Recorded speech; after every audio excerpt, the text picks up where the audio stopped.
Welcome into the official Jets podcast. I eat, breathe, and sleep, the New York Jets, my team and my teammates. Like, that's my life.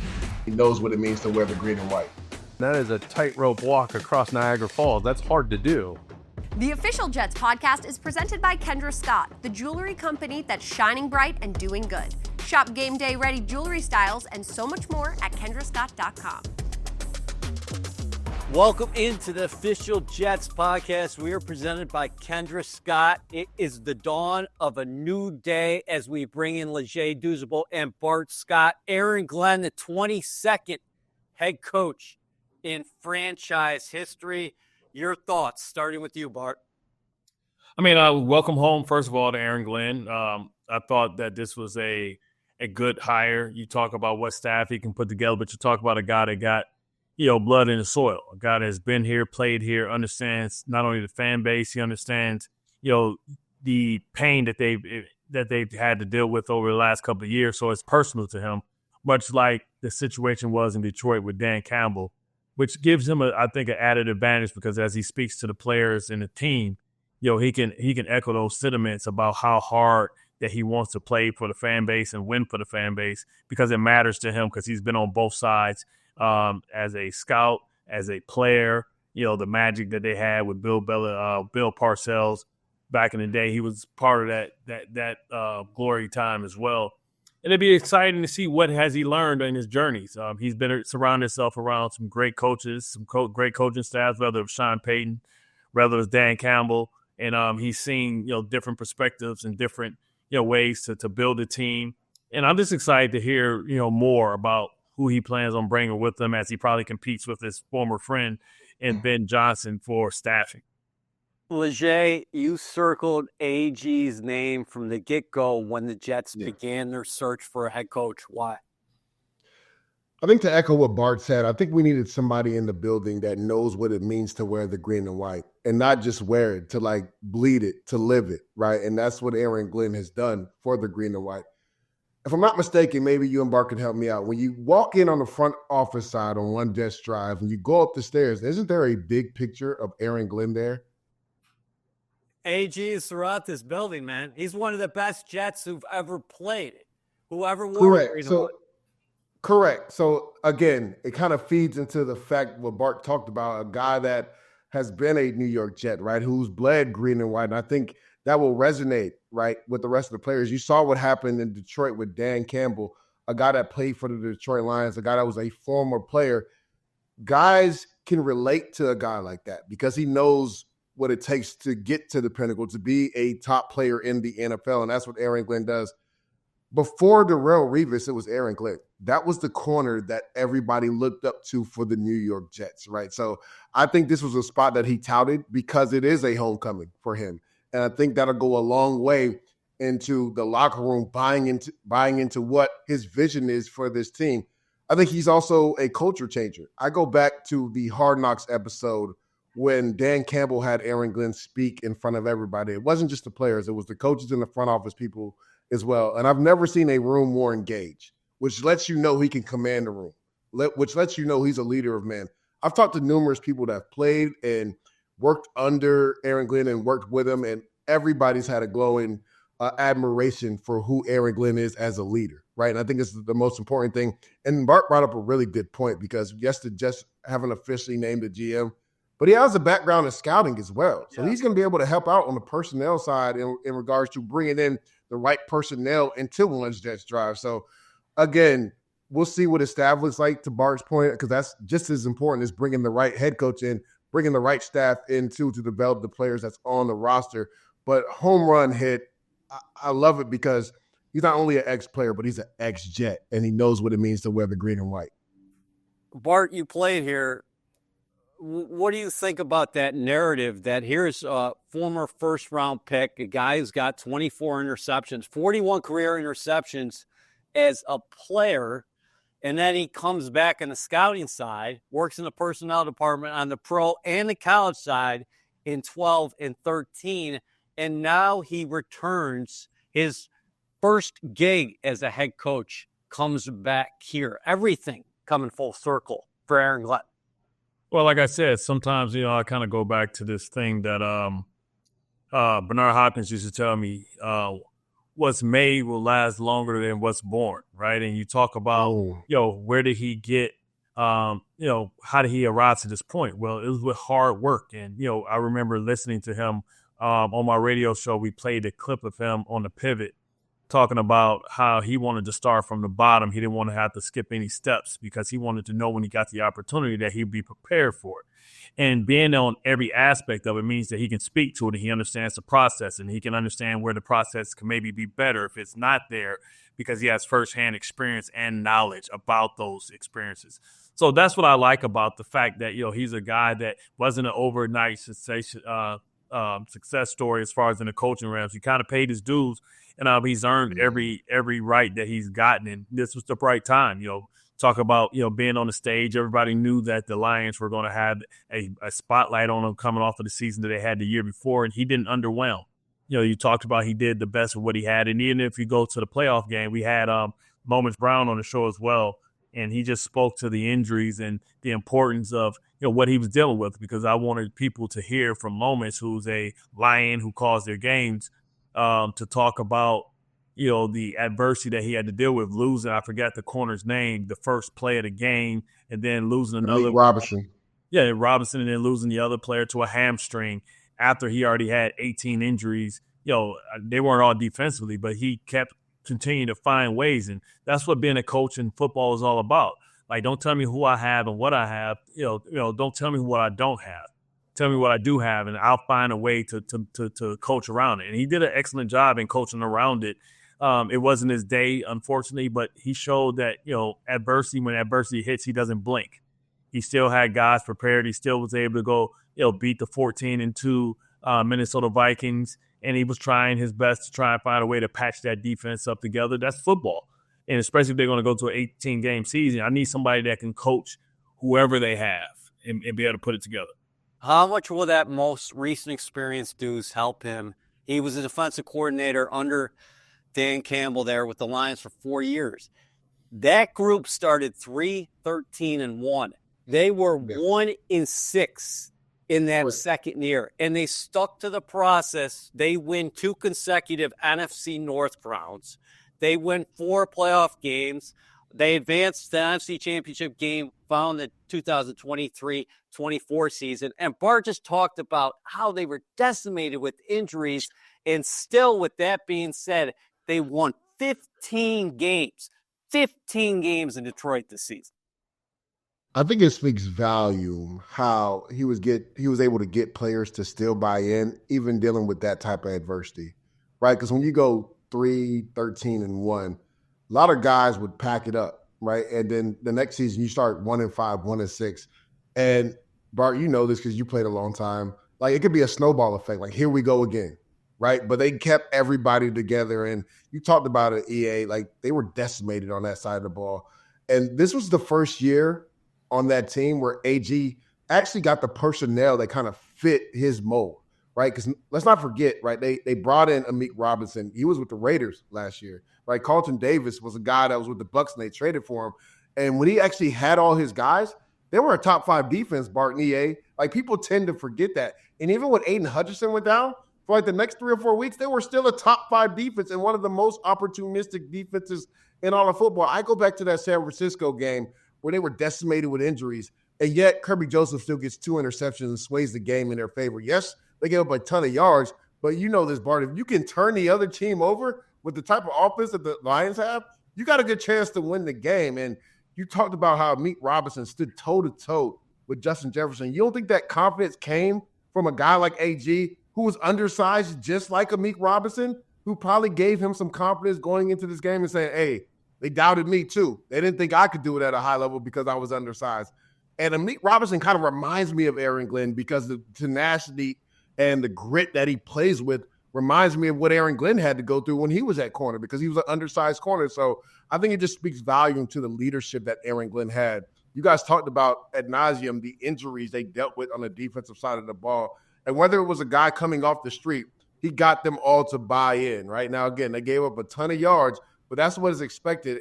And Bart, you know this as a defense, a lot of it comes down to communication. And people were wondering Why didn't Aaron Glenn kind of change up his philosophy? Well, the thing is, when you're getting your 4th, 5th, 6th corner and safety in the game and they haven't had reps with the starters, communication is key. If you go zone coverage and somebody's not communicating, you get a guy wide open. Well, in man coverage, there is no excuse. You know who you got. So he was trying to make it as easy as possible and adjust to the personnel that he had. So I think it speaks volumes to that those guys still laid it on the line for him, even though they dealt with all that adversity and the injuries. How about the programs he's been under, fellas? When you go back to his playing days, I would make the argument that Bill Parcells is the best program builder in the history of the National Football League. He started that turn here with the Jets, but then you move on and say, okay, he worked in New Orleans. Him and Campbell were on the staff under Sean Payton, and we know the success they had in New Orleans, of course. And then finally, he goes with Dan Campbell in Detroit, and they're all able to turn that culture around, Bart.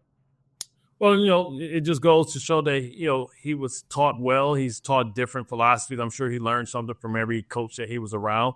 I mean, and to have a friend that you coach with kind of get the first opportunity, but for him to believe that, hey, I want my success to be your success, and I trust you because I've been in the foxhole with you, to bring him to Detroit, even when early on when they weren't having a success because they didn't have the personnel, it was cause to fire Aaron Glenn. The fact that he weathered that storm, and on the other side of that was 2 NFC championships within 2 years, turning that program around. People talk about, fan bases that are starved for a winner. Well, listen, it's hard-pressed for me to find any fan base that was more hard-pressed for a winning product than the Detroit Lions. Being from Detroit and seeing it firsthand, I've never seen anything such thing once or twice underneath Barry Sanders. After that, you got to go to Alex Karras and go back to Webster to figure out when the last time the Lions had any type of success. So, looking at Aaron Glenn, I'm excited to see what he's learned. He has to make it his own. I'm sure he'll understand. He'll find his footing. I hear that he wants to bring in a defensive-minded defensive coordinator that has head coaching experience. That could be one of many people. I'm not going to speculate, but that could be one of many people that could be important for him to understand the nuance of, the administrative stuff that you have to figure out as a defensive-minded coach that is now becoming a head coach and not just coaching one side of the ball. Can you talk about Deuce, his connection that he's had with players? Because I think people will say that Aaron Glenn is a player's coach, but when you hear players speak, they talk about him demanding accountability and discipline, and those are trademarks of Aaron Glenn coordinated units or position groups, and now have the opportunity to oversee the whole thing. Yeah, you see it in many clips when he's one-on-one just talking to players about their process and getting ready for work and how they go about their business. Like, he demands that you're locked into your job day in and day out, and I think that's something that is going to be needed in this Jets locker room. Demand that you be at your best at all time when your best is required, right? Because, again, Aaron Glenn, with the mindset that he has, smaller corner, right? I had to be more detailed than the guy next to me, right? I had to be more feisty and aggressive and physical, the guy that I was going up against, because measurable-wise, I wasn't maybe at the stature of that guy. So I had to either outsmart him, outthink him, or out-physical him. Like, that is his mindset. So I think that's something that's going to really resonate within this locker room, and something that needs to change for the culture in the Jets locker room as well. That's something that Aaron Glenn will try to set, a precedent on day one. What do you think are some of those first steps that Deuce is talking about? You mentioned, and this is huge, AG assembling a staff there, Bart, and I know he's already hard at work taking care of that right now. But in addition to getting that staff set, what does he have to do? What are some of his first steps? His first steps is going to first be, as a coach or as, continuing to build his staff. Building his staff is what he had to work on first. Then secondly, it's about getting together with the general manager. I don't know if it's been a general manager that's been hired yet, but figuring out what's going to be the game plan. We can speculate who we think is going to be, but until it's on paper, pen to paper, then we can't, go that route. But, the first decision he's going to have to make as far as personnel-wise, being a former Scot, is going to be does he want to be with Aaron Rodgers or does Aaron Rodgers stay here? Because you feel like if Aaron Rodgers isn't going to be here, then that means Devontae Adams probably not going to be here. You heard him teasing Kay Adams show a little bit that, hey, maybe he'll like to play in Washington if it doesn't work out with the Jets. And, everybody's kind of, migrating to the fact that Jaden Daniels is a exceptional talent ahead of schedule. And, that's reasonable there, but he has to figure out the personnel. Then figure out, what they're going to do with the draft pick. That's where the scouting the part comes out. Mel Kiper had his first mock draft out. I didn't like it. I don't like where he decided. What do you have us taking, Bart? They don't call him the man backer for no reason. Well, outside linebacker from Georgia, which pass rusher was making. Oh, Michael Williams or Jalen? I think Michael Williams, I believe. Which makes no sense. Walker. Which makes no sense if you're going to have Sherwood and Williams in the inside. I mean, if that's the case, I'd rather go Ty Warren or go right tackle from Texas, or you go safety from Georgia, or you go cornerback from Michigan. If you think you're going to lose DJ Reed, I don't think you go pass rusher in a position that's supposed to be a strength. When you think Jermaine Johnson coming back and Will McDonald proving that he can be a double-digit sack guy, you got two different type of guys that do that. If you can't get Graham in the middle because he had Jacksonville or somebody taking him, which makes sense for Jacksonville as well. The Official Jets podcast is presented by Kendra Scott, the jewelry company that's shining bright and doing good. Shop game day ready jewelry styles and so much more at kendrascott.com. Man, this is so unique. How cool of a story is this, dudes? You're thinking about this guy coming back and what this is going to mean to him. To Bart's point, how much do you think it matters that you got a guy who actually says, you know what, I consider myself a Jet. I've always been a Jet, and I'm coming back to the place where it started. Again, I'm reiterating by saying full circle, but I thought it was very imperative in this process that the Jets got somebody who embraced all of it. I think it's something to be said that the Jets were the first place he visited, because I would say besides Ben Johnson, he was the hottest coaching candidate out there, right? And he could have visited any team first. No, he was scheduled to go to the New Orleans Saints, where he's been a defensive coach there as well. But I think it's something to be said that he chose the Jets to be his first visit, and that lets you know what it meant to him to be a Jet, for him to come home, right? You said the full circle moment, and that's exactly what it is for Aaron Glenn. And that's why I touted him to be my top guy, a while ago, because I think we needed somebody that knows what it means to wear the green and white, and not just wear it, to live what it means to be a New York Jet. So I love this. Getting back to what Bart was saying, I think it will be important when it comes to his staff. You've seen a lot of first-time head coaches particularly get somebody on the defensive side or offensive side that was a former head coach. And I think that goes a long way in your development as a new head coach, because you want somebody that's done it before, somebody that you can lean on. I know we're not speculating or anything, but I've heard Steve Wilkes' name come out there a little bit, and I thought he got a bad straw with the Arizona Cardinals. I love what I saw from him when he was the interim head coach at the Carolina Panthers. He had those guys believing, and they had a talent-deficient roster, but they were winning at the end of the year with Steve Wilkes. Like, he's a guy that guys love to play for. Now, I know there were some issues in San Francisco, and they went to the Super Bowl with him as defensive coordinator, and then he was let go the following year. But from everybody I heard, I think he would be a home run hire by Aaron Glenn, just because you want somebody that's done it before, right? Somebody that you can lean on as a former head coach. I think that makes a lot of sense.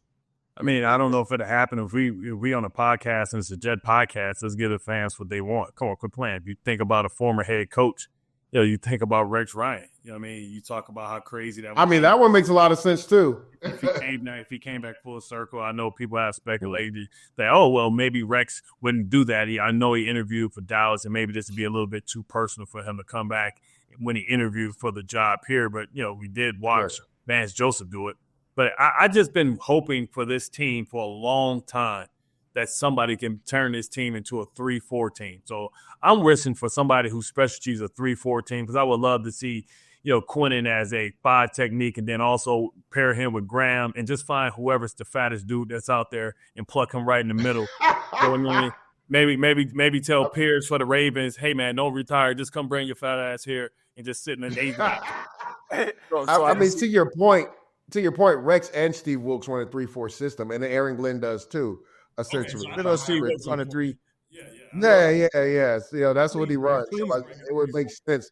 Like he went to the 4-3 when he went to Shanahan and them, but that's not his style by nature. It's 3-4. Okay, so that's perfect for me because I would love McDonald and Johnson to kind of to be the edge guys. Yeah, and that way you're going to get 5-on-5, right? Against you talk about pass rushing and taking advantage of the personnel. You can't. That's what Aaron Glenn wants to do anyway. So you really can't double Quinnen if he's outside the guard and he got somebody rushing outside him. You can't double him that way. So that's one-on-one to allow him to take advantage of the personnel. Like I said, the Graham kids can stop the run and anchor, but also be a guy that can pass rush too and convert. Pass rush. So I mean, so that's what my wish list is that that you were able to do something like that. And, go get a guy like Jair Alexander or something like that. You know what I mean? Bring him on over. So I'm wishful thinking right now. You know what I mean? But that's really wishful thinking. That's what I hope. I hope for a fat dude, man. Like, it's hard to find. You were hoping for a fat dude for a long time. Fat dudes talking about it. Fat dudes are important, man. I think you need somebody that can eat up too, right? Without athleticism. 30,000, 40,000 foot view. Do you think, and we're going to hear from AG here in the next day or so, or maybe next week. News just broke today here on January 22nd that he had agreed in principle to become the New York Jets 22nd head coach. Do you think ultimately CEO type, when you're looking at this, that he's not going to be the guy calling defensive plays? What do you think, Deuce? So that's the question mark, right? And it's always a conundrum, right? Because I go around and look at the league. D'Amico Ryans is a guy that was a defensive coordinator in San Fran. He's the head coach for the Texans, and he still calls plays. Sean McDermott called plays, then gave the duty up, then got it back, then gave it up again. I think as a first-time head coach, you should let somebody else call the plays, right? Now, if you feel like you need to step in, then you have to do that. But if you do hire a guy like Rex Ryan, you do hire a guy like Steve Wilkes, these are guys that have been top defensive coordinators and head coaches. So you can lean on them, right? Because there's so much, and Bart, you know this, and EA, you know this as well. There's so much that you have to endure as a head coach. There's so much that you have to worry about. Like, again, D'Amico Ryans does it, a few other coaches. There's a lot of guys on the offensive side that do that, and they really just trust their defensive coordinator, so it's not the same. But I think it's a lot as a defensive-minded coach to bring the coordinator and still have your handprint on the offense. I think he would have to relinquish those play-calling duties, especially if he gets a guy that has head coaching experience that's a defensive coordinator. Yeah, I would think as a defensive-minded former head coach, I don't think they would take that job if they can't run their system, if they're going to be micromanaged. Like if he was just getting a guy that was maybe the linebacker coach over there when I talked to Lomas, that's who they probably predict is going to be the defensive coordinator, replace Aaron Glenn because he's fantastic over there. Then if you're my dog Talvin Shepard. Yeah. So if you were bringing him over, then maybe you would relinquish that. But if you're a head coach, I'm here to be. And you probably to lure one of those guys over, you probably have to make them the assistant head coach as well to make sure that it just works and makes it work there while it allows you to pay them a little bit more money. I mean, when Rex came over, he would have effects on the game plan and stuff like that, but it really was Mike Pettin making the call, so you have to be able to deal with that. All right, so let's get out of here with this. A lot of questions ahead. You talked about the staff. We've been throwing some names out there. You guys well informed there. And then the quarterback question. And then also the Jets have to fill their GM spot. But This is an exciting day, right? A step forward to begin the offseason. Yeah, without a doubt, right? You hire a new coach, a guy that was in the building that wore the green and white. I think this is an exciting day for Jet Nation. To your point, EA, right? Usually when you hire a new coach and the GM job is available, you kind of want them to be in step together. So, again, I know we're not in the hypothetical war, but I've heard Lance Newmark makes a lot of sense for the New York Jets. He's a guy that worked with Aaron Glenn at the Detroit Lions. And you got to think about it, Bart. You talked about a year from Detroit. Lance Newmark was there through it all. He's been there for 20 years when they were at the bottom of the barrel, when they were at the top of the top. So he knows how to build it up the right way. And then he goes to the Commanders and in 1 year becomes the number 2 behind Adam Peters. And they flip that roster around and look at them. They're in the NFC Championship game. So I just think that parallel makes way too much sense. When you talk about potentially pairing Lance Newmark and Aaron Glenn, I think first and foremost that needs to be done, the GM job. That way they can get in there because Senior Bowl is right around the corner, right? East-West is this week. I know the Jets would like to have somebody in place so they can start building a game plan for what the future looks like for the Jets. How many career interceptions did you guys have in the NFL? I have none. I probably have 4. I probably got 4. You have 4? I got to double check on that. AG's got you by a couple. 40. He's by a couple. Yeah. For more concussions. And only 2 100-yard returns in Jets history. I mean, he's the only guy who's got 2 100-yard returns. Also a scout, and he's now the 22nd head coach in franchise history. Thanks, fellas. Good seeing you. Stay warm. Oh, yeah.